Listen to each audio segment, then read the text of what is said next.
సోది చెబుతానమ్మా, సోది చెబుతాను, సోది చెబుతానమ్మా, సోది చెబుతాను.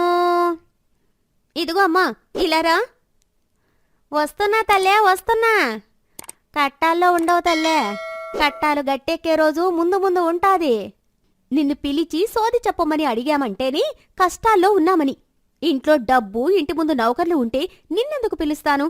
ఒకసారి నా చెయ్యి చూసి జీవితాంతం ఈ చేతులు కాయకష్టం చేయడానికేనా, లేక బంగారు గాజులు ఈ చేతికి వేసుకునే అదృష్టం గాని, ఈ చేతితో ఓ బిడ్డను ఎత్తుకునే రాత కాని ఉందో లేదో చెప్పు. చెబుతాను తల్లే, చెబుతాను. సేరు బియ్యం, దోసెడు పప్పు ఇయ్యాల. దయగల బంగారు తల్లి. సేరు బియ్యం, దోసెడు పప్పా? దోసెడు బియ్యం, గుప్పెడు పప్పు పెడతాను, తీసుకో. మాకేమీ తాతలు సంపాదించిన భాండాగారాలు లేవు. పేదరికంలో పుట్టి సంపాదించడం చేతగాని మొగుణ్ణి కట్టుకుని పెనం మీద నుండి పొయ్యిలో పడ్డటైంది నా పరిస్థితి. అట్టా బాధపడకే బంగారు తల్లే. నీ కట్టాలన్నీ నిన్ను వదిలి వెళ్ళిపోతాయి. 2 చేతులకు కాదు, ఒళ్ళంతా బంగారంతో కప్పుకునే రోజు వస్తుంది. ఏంటి, ఒళ్ళంతా బంగారమా? అలా కలలు కంటూ సంతోషపడమంటావా? కల కాదు తల్లే, నేను చెబుతున్నది నిజం. నా నోట్లో నుంచి వచ్చే ప్రతి మాట ఖచ్చితంగా జరిగి తీరతాది. ఎందుకంటే అది నా నోటి మాట కాదు, కంచి కామాక్షమ్మ మాట, మధుర మీనాక్షమ్మ మాట. ఎంతమంది దేవతలు చెప్పినా నా తొలతిక్క మొగుడు వల్ల ఏమీ కాదు. వాడికి సంపాదించడం చేత కాదు, ఒట్టి బిర్రిబావులోడు. 3 పూటలో తిని ముప్పొద్దులో పడుకుంటాడు.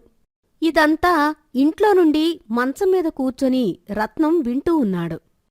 నీ మొగుడు పనికి మాలినోడు కాదు తల్లే, మేలిమి బంగారం లాంటోడు. కాలం కలిసిరాక అట్టా ఉండాడు. చాలు చాలు నీ సోది ఇంకాపు. కట్టుకున్న దాన్ని నాకు తెలీదా?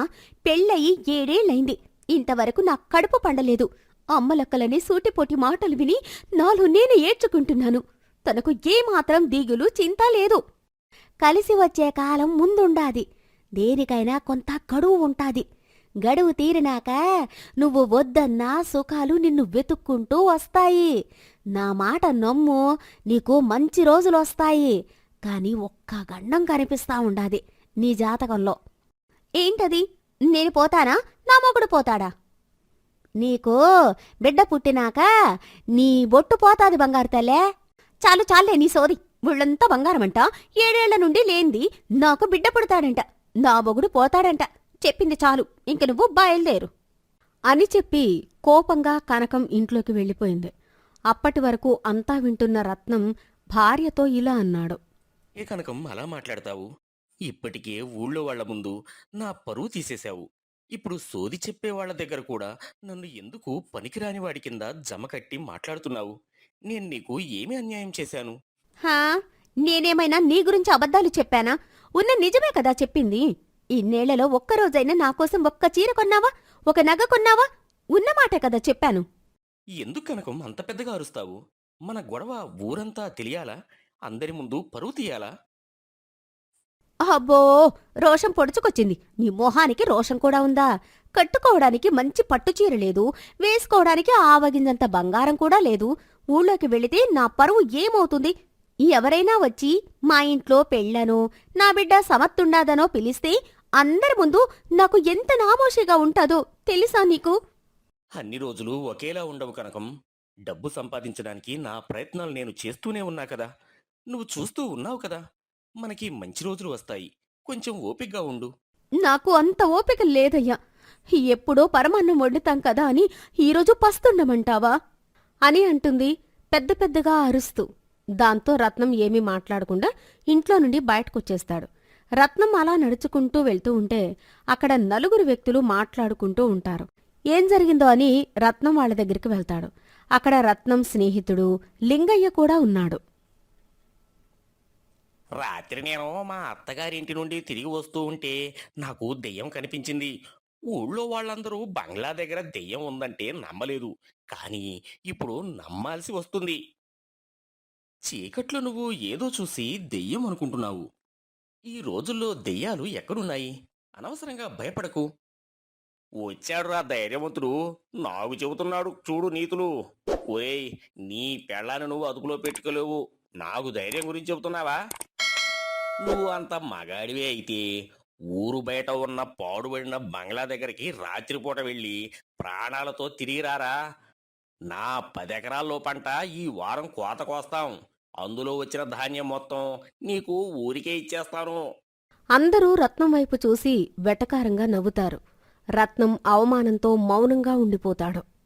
వాడి మొహం అంత ధైర్యం ఉంటే వాళ్ళ చిన్నాన్న దగ్గరకు వెళ్ళి ఆస్తిలో వాడికి రావలసిన భాగం ఎప్పుడో తెచ్చుకునేవాడు కదరా. వాడు చేతగాని దిద్దమని ఊరంతా తెలుసు. వాడి గురించి మనకెందుకు చర్చ?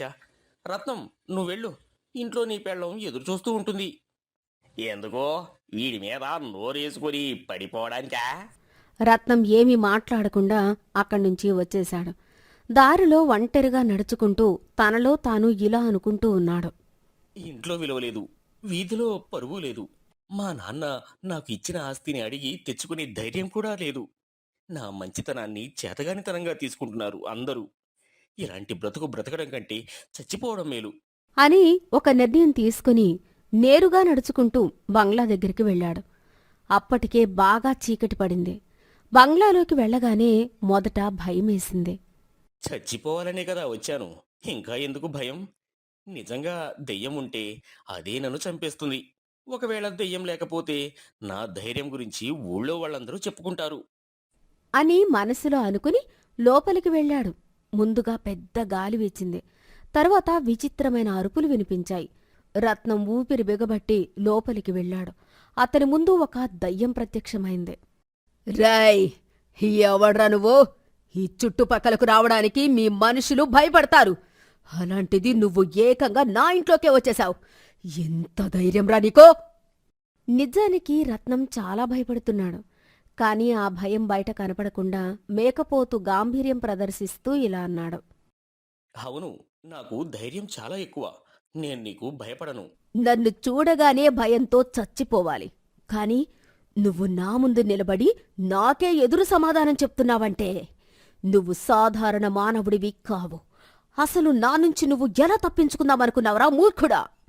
నేను నీ నుంచి తప్పించుకోవడానికి రాలేదు. నీకు బలిగా మారుదామనే వచ్చాను. నాకు బలి అవడం కోసం నన్ను వెతుక్కుంటూ వచ్చావా? వినడానికి విచిత్రంగా ఉంది. అసలెందుకు నీకు ఇలాంటి ఆలోచనొచ్చింది? దయ్యంతో అంతసేపు మాట్లాడడం వల్ల రత్నానికి కాస్త ధైర్యం వచ్చింది.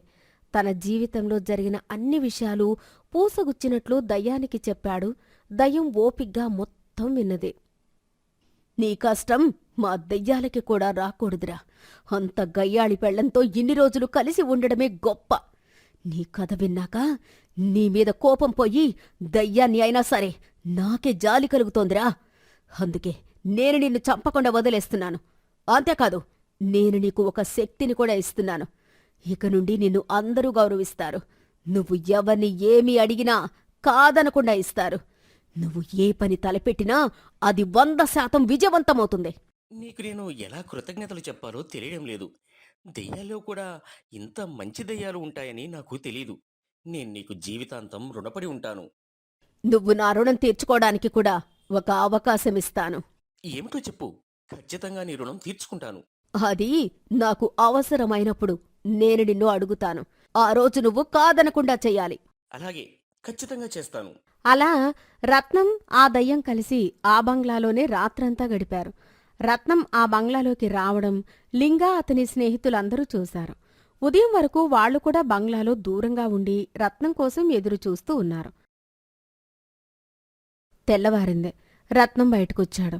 అతన్ని చూసిన స్నేహితులు ఆశ్చర్యపోయారు. వీడేంట్రా లోపలికి ఎలా వెళ్ళాడో బయటకు అలానే వచ్చాడు? దెయ్యం వీణ్ణేమీ చేయలేదా? లేక వీడే దెయ్యాన్ని ఏమైనా చేశాడా? వీణ్ణి చూస్తుంటే పెద్ద గుండెలు తీసిన బొంటులా ఉన్నాడే. మీరెందుకు ఆ పిరికోణ్ణి గొప్పోణ్ణి చేస్తారు? అసలు బంగ్లాలో దెయ్యం ఉందో లేదో ఎప్పటి వరకు ఊళ్ళో జనాలు చెప్పినవన్నీ కట్టుకథలేమో. అంటే నేను చెప్పింది కూడా అబద్ధమేనా? అయితే ఈ రోజు రాత్రికి నువ్వు వెళ్ళు బంగ్లా లోపలికి. అది కట్టు కదా లేక నిజమో తెలుస్తుంది. లేదు లేదు, ఈ బంగ్లాలో దెయ్యం ఉంది. బ్రతికున్నప్పుడు మా నాన్నమ్మ కూడా చెప్పింది నాకు. అసలు దెయ్యం మీ నాయనమ్మే కావచ్చు. చివరి రోజుల్లో ఆవిడని మీరు సరిగా చూసుకోలేదు కదా. ఆస్తి మొత్తం మీ మేనత్తకు రాసిచ్చిందని. ఇంతలో రత్నం వాళ్ల దగ్గరికి వచ్చాడు. వాళ్ళు అతన్ని ఆశ్చర్యంగా కిందికి మీదికి చూస్తున్నారు. రత్నం కూడా వాళ్ళని చూసి, రేయ్, నేను మనిషిని, దెయ్యాన్ని కాదు. ఎరా లింగం, నీ 10 ఎకరాల్లో కోతలు ఎప్పుడు కోస్తున్నావు? ధాన్యం మొత్తం మా ఇంటికి పంపు. అని చెప్పి రత్నం నేరుగా ఇంటికి వెళ్ళాడు. కనకం రత్నాన్ని చూసి పెద్ద కళ్ళు చేసి కోపంతో ఊగిపోతూ పెద్ద గొంతుతో ఇలా అంది. రాత్రంతా ఎక్కడికెళ్ళావు? ఇంటికి రాకుండా నన్ను బెదిరిద్దామో అనుకున్నావా? లేక వేరే దేని దగ్గరకైనా వెళ్ళి వస్తున్నావా? రత్నం లాగిపెట్టి కనకాన్ని చెంప మీద ఒక్కటి కొట్టాడు. రాత్రంతా ఇంటికి రాని మనిషిని చూడగానే ఏమైంది? ఏమైనా ఇబ్బంది జరిగిందా? నీకు ఏమీ కాలేదు కదా? రాత్రి తిన్నావా? లేదా నిద్రపోయావా లేదా? సరే, ముందు ఏదైనా తిను, తర్వాత మాట్లాడుకుందాం అని మాట్లాడితే మన బంధం గట్టిగా ఉంటుంది. దాన్ని ప్రేమ అంటారు. మొగుణ్ణి చూడగానే ఇలా నోరు వేసుకుని మీద పడిపోతే గయ్యాళి అంటారు. దెయ్యం మొహందాన. చిచి, నిన్ను ఆ దెయ్యంతో పోల్చి వాటిని అవమానించకూడదు. వాటికి కూడా చాలా దయ ఉంటాయి. అసలు నేనిలా ఉండడానికి కారణం నువ్వే. ఇప్పుడు కొట్టినట్టు పెళ్ళైన కొత్తలోనే కొట్టుంటే నేనిలా తయారయ్యేదాన్నే కాదు. కాళ్ళు కడుక్కునిరా, భోజనం వడ్డిస్తాను. ఏంట్రా ఇలా వచ్చావు? అయినా నీ గురించి ఊరంతా గొప్పగా చెప్పుకుంటున్నారు. రాత్రి ఆ దెయ్యాల బంగ్లాలోకి వెళ్ళావంట. అంత ధైర్యం వచ్చిందా నీకు? అవును పెదనాన్న, ధైర్యం వచ్చింది.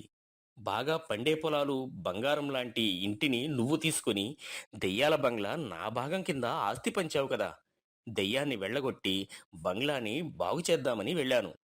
అలాగే పొలంలో కూడా నాకు రావాల్సిన వాటా నా పేరు మీద రాసిస్తే అందరికీ బాగుంటుంది.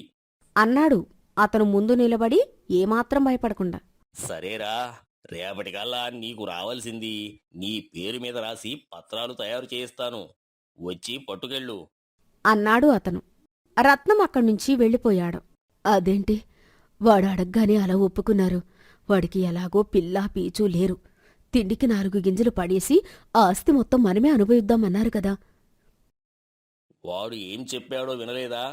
వాడికి ఇచ్చిన దెయ్యం బంగ్లాలో నుండి దెయ్యాన్ని తరివేసి బంగ్లాని శుభ్రం చేస్తున్నాడంట. అలాంటి వాడికి నా దగ్గర నుండి వాడి పొలం వాడు లాక్కోవడం ఓ లెక్క. ఆ మాట విన్నామే నోరు వెళ్ళబెట్టుకుని అలానే చూస్తూ ఉంటుంది. రత్నం ఇంటికొచ్చాడు. కనకం రత్నం దగ్గరికి సిగ్గుపడుతూ వచ్చి ఇలా అంటుంది.